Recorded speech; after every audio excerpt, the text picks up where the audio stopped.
história de 4 amigos que são estrelas do time de hóquei da universidade. Amores Improváveis é a melhor série de New Adult que você respeita.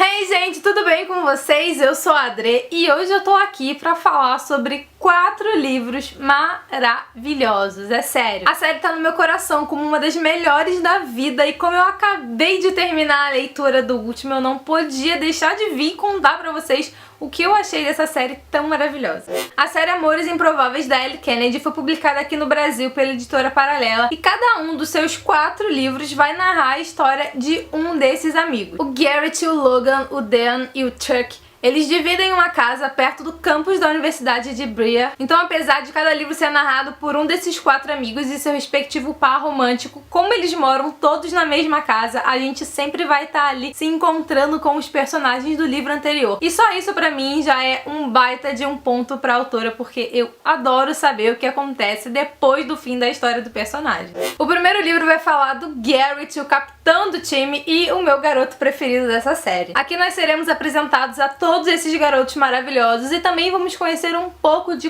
como funciona o time de hóquei. Para todo mundo na faculdade é meio óbvio que esses jogadores tiram proveito da sua posição para poder se dar bem nas aulas, mas não é bem isso que acontece. A faculdade é bem rígida quanto às condições para ser um jogador e eles precisam sempre estar com médias altas em todas as matérias. Reprovação, então, é sinônimo de que você vai pro banco. E é essa situação que faz com que o Garrett conheça a Hannah. Ela foi a única que conseguiu gabaritar a prova de ética e ele tá quase sendo reprovado. Por mais que ele estude, ele não consegue entender essa matéria. Então ele decide ir atrás dela e suplicar de verdade para que ela possa explicar a matéria pra ele. Só que a Hannah não tá muito disposta a ceder essas súplicas, não. Ela é aluna de música e tá super preocupada com o festival de inverno, que é uma baita oportunidade para ela garantir a bolsa dela na faculdade. Sem essa bolsa, se manter na faculdade vai ser muito difícil para ela, então ela tenta se focar ao máximo no objetivo. Só que o Garrett vem com um acordo pra ela que ela realmente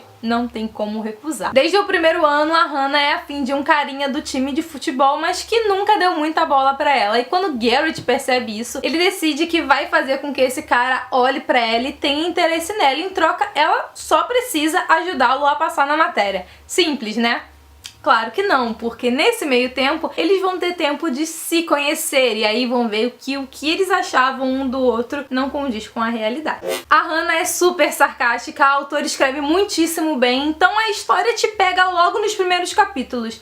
Mas é uma história com uma temática previsível, certo? Certíssimo. Só que o grande diferencial dessa história é a bagagem que cada um desses personagens traz consigo. Eles têm os seus próprios fantasmas e juntos eles vão aprender a lidar com ele. O Garrett é filho de um super astro do hóquei e todo mundo idolatra o pai dele. Só que o pai dele é o maior babaca da face da terra. Aquele homem que pros jornais parece ser perfeito, não tem um pingo de amor naquele coração, sério. Nem pelo filho, nem por ninguém. Ele só vê a carreira dele. Adoro quando a bateria da câmera acaba. Ele transferiu pro filho a responsabilidade de ser como ele, um astro, um profissional. Então, desde muito novo, ele exigia da criança como se ele já fosse um profissional do esporte. E depois que ele cresceu, as coisas só pioraram. O fantasma da Hannah veio de uma festa do ensino médio quando ela foi abusada sexualmente e isso abalou demais, não só ela, quanto a família dela inteira. Ela vinha de uma cidade muito pequena, os pais do garoto eram influentes na cidade, então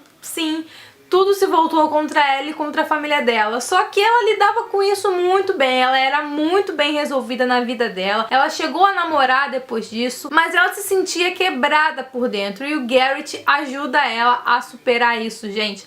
A cena desses dois é a cena. Ela é só uma amostra do quão bem a autora conseguiu lidar com esse assunto que é tão pesado. Ele não perdeu a seriedade em nenhum momento da história, mas ao mesmo tempo com leveza. Eu não tô conseguindo me expressar direito, mas a autora equilibrou todos os pontos muito bem, então ficou sério, ficou sutil e ficou com a profundidade que esse assunto precisa ter. O erro vai contar a história do Logan e da Grace. O Logan é um melhor amigo do Garrett do livro anterior e ele acaba ficando com uma pequena apaixonite pela Hannah. E cara, com tanta mulher no mundo, ele foi se apaixonar pela namorada do melhor amigo dele. Só que ele tem ciência de que furada ele se meteu. Ele tá muito feliz com a felicidade do amigo dele, então ele prefere se afastar. E aí ele começa a agir igual um babaca. Cada festa ele sai com uma garota diferente e em uma dessas noitadas que ele acaba batendo na porta da Grace. Imaginem a cena, ele é o crush da Grace desde que ela entrou na faculdade e ele bate na porta dela numa sexta-feira à noite. Imaginem a cara da garota. É assim que eles se conhecem, o relacionamento deles começa bem morninho e claro, tem um tremendo erro aí no meio, que sério, eu não acreditei quando eu li, porque ele foi o ápice da babaquice. Foi. Ele conseguiu ser pior do que o Dan. Conseguiu. O Dan é o protagonista do próximo livro, daqui a pouco eu falo mais sobre ele. Ao contrário do primeiro casal, esse não me arrebatou. O que eu mais gostei nesse livro foram as particularidades de cada personagem. A Grace é uma pessoa tão normal que poderia ser eu, ser você. É bom encontrar esse tipo de personagem nos livros. Ela não é a mais popular nem a menos popular, ela não tem um histórico de família, ela não tem nada. Ela só é uma garota normal que quer viver a vida e quer aproveitar a faculdade ao máximo. Só que ela traz pra gente a questão do relacionamento abusivo. Com quem? Com o Logan? Não, com a melhor amiga dela. A Ramona foi a melhor amiga dela durante toda a vida e agora elas dividem um alojamento na faculdade. A Ramona sim é uma daquelas garotas super populares, super lindas, e a Grace nunca se importou com isso. Ela é muito bem resolvida, assim como a Hannah também era muito bem resolvida. E ela sabe que a Ramona é abusiva, só que ela não faz nada. Isso me deu muito nos nervos. O Logan traz um assunto mais dramático, mas igualmente sério. O pai dele é alcoólatra e ele e o irmão precisaram entrar num consenso sobre o que fazer com esse pai, já que ele não queria se internar numa clínica. Isso influenciaria diretamente com o futuro do Logan. Ele teria que abrir mão de algumas coisas para que a família dele funcionasse ali da melhor forma possível. Tem várias cenas do Logan em casa com o pai dele, com o irmão, e foram cenas que mexeram demais comigo. São cenas fortes. Eu acho que só quem precisou conviver com uma pessoa alcoólatra ou dependente de qualquer tipo de droga sabe o quanto é difícil, o quanto é conflitante dentro da nossa cabeça, porque a gente quer ajudar uma pessoa que não quer ser ajudada. Mas enfim, a autora também conseguiu equilibrar muito bem esse tema para que não ficasse nem muito pesado, nem muito leve. Vocês estão percebendo que a autora conseguiu mesclar assuntos muito sérios, ela conseguiu resolver, dar um mínimo de profundidade necessária para esses assuntos e ela não perdeu o feeling do tipo de história que ela queria passar, que é um New Adult, que são histórias que tem cenas sensuais, que é um romance de adolescentes. Eu vou dizer uma coisa pra vocês, gente, essa mulher é muito boa no que ela faz. Eu quero ler tudo que essa mulher publicar. O Dan sempre foi o mais canalha desses amigos. Egocêntrico, exibicionista, ele não se importava de falar o que pensava e deixava claro pra toda e qualquer garota que ele ficasse que seria apenas uma vez. O fato de ser lindo, charmoso e de que praticamente todas as mulheres se jogavam aos pés dele não ajudavam pra mudar este quadro. Até que ele conhece a senhorita Ali, a melhor amiga da Hannah. A Ali foi uma personagem que eu me identifiquei logo de cara. Ela sempre preferiu estar em relacionamentos, ela se sente melhor assim. Só que depois de terminar um relacionamento ultra longo, ela sabe que tá na hora de ficar um pouco sozinha, de se redescobrir, de aprender a conviver consigo mesma. E no final de semana, tentando fugir do ex-namorado que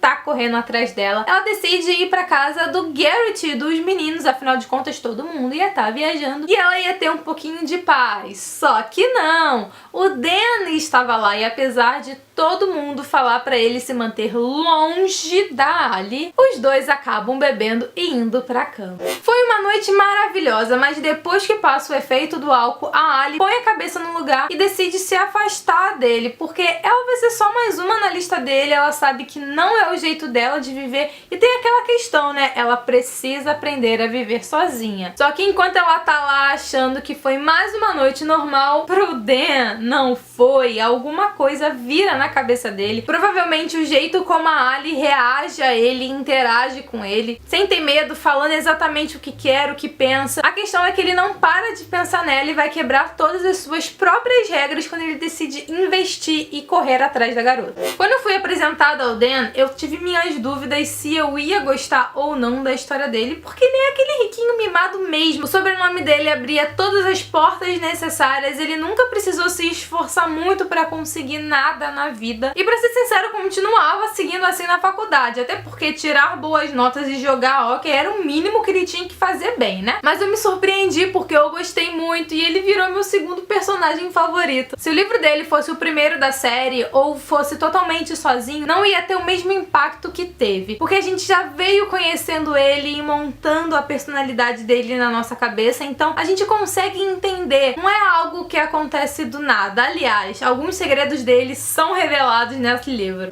Há uma redenção? Claro que há. Afinal de contas, ele é um canalha e ele vai ali optar por ter um relacionamento sério. Mas não foi algo drástico, foi algo bem natural e sutil. Também foi muito interessante observar como a autora mudou um pouco a forma de escrita dela para poder se adaptar a esse personagem. Porque há muito mais palavrões, muito mais referências a Países Baixos, porque é ele, se não fosse assim, não seria o D. Eu também adorei a Ali, ela é muito parecida com a Honey, a gente teve só uma provinha pequena dela no primeiro livro. É outra personagem que não traz uma grande carga dramática pra história, mas que faz ali a gente pensar em algumas coisas que são necessárias. A Conquista, quarto e último livro da série, vai falar do Chuck e da Sabrina. O Chuck é muito presente desde o primeiro livro, ele é a mãezona da casa, é aquele cara super romântico, quer ter uma família, que cozinha muito bem, que cuida ali de todos os amigos, mas no último livro ele dá meio que uma sumida. Isso porque essa história acontece paralela com o do livro anterior. Inclusive no livro anterior ele joga uma bomba e a gente já sabe o que esperar dessa história.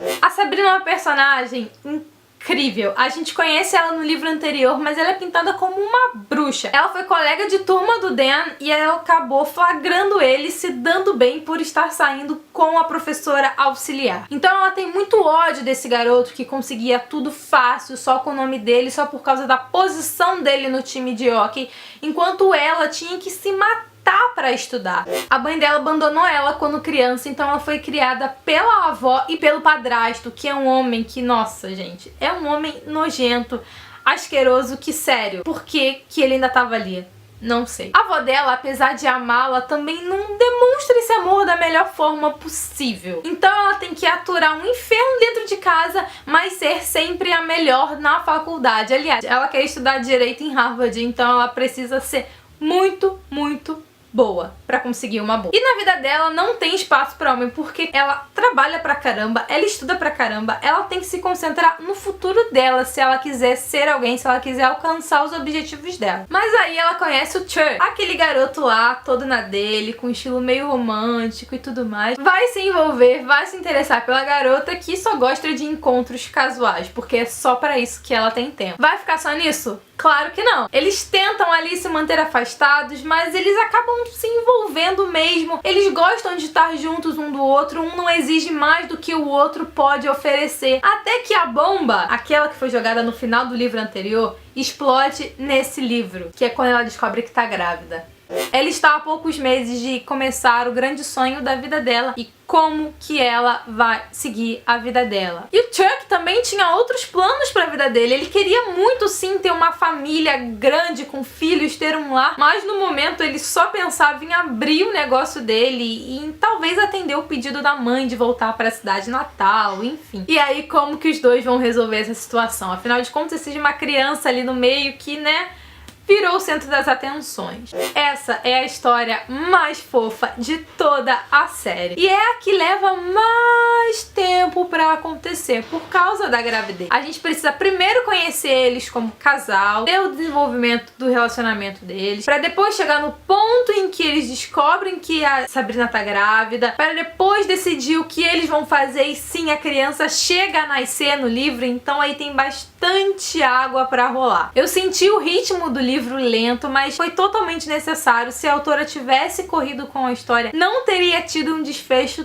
tão lindo como aconteceu. E, gente, uma das cenas finais é entre a Sabrina e a mãe do Chuck. E foi muito perfeito. Sabe quando alguém tá se metendo demais na vida alheia e merece ouvir umas boas verdades? É exatamente isso que acontece. Por ser o fechamento da série, esse livro precisava dar um final não só pra esse casal, mas pra todos os outros que já tinham aparecido. Então o epílogo acontece algum tempo depois do final da história e mostra ali um panorama geral do que aconteceu com todo mundo. Foi muito legal da autora ter feito isso, porque os personagens estão no nosso coração. Quem leu a série não tem como não ter ficado com eles assim, bem no fundo do coração guardado. E uma coisa curiosa, nos agradecimentos a autora disse que vem mais coisas por aí. Estou pensando eu se é o que eu estou pensando. Ficou uma confusão, mas tudo bem. Estou pensando se é sobre alguns personagens que tiveram uma deixa nesse livro. Será que vai ter aí um spin-off, gente? Pode ter, hein? Pode acontecer. Afinal de contas, a faculdade é infinita. Gente pra poder passar por ali e criar histórias pra gente não faltam.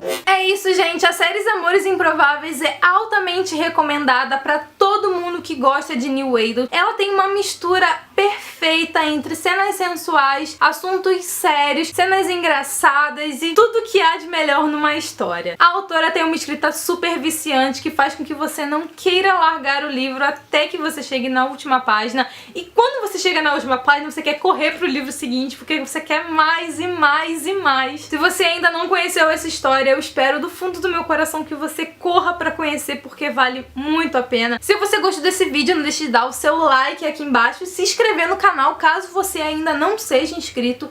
Se você já é inscrito, mas não fica recebendo nossas notificações, gente, calma aí, né? Aqui embaixo tem um sininho e vocês precisam ativá-lo. Assim que sempre que tiver vídeo novo, vocês vão receber um e-mail. Beijo, gente! Tchau!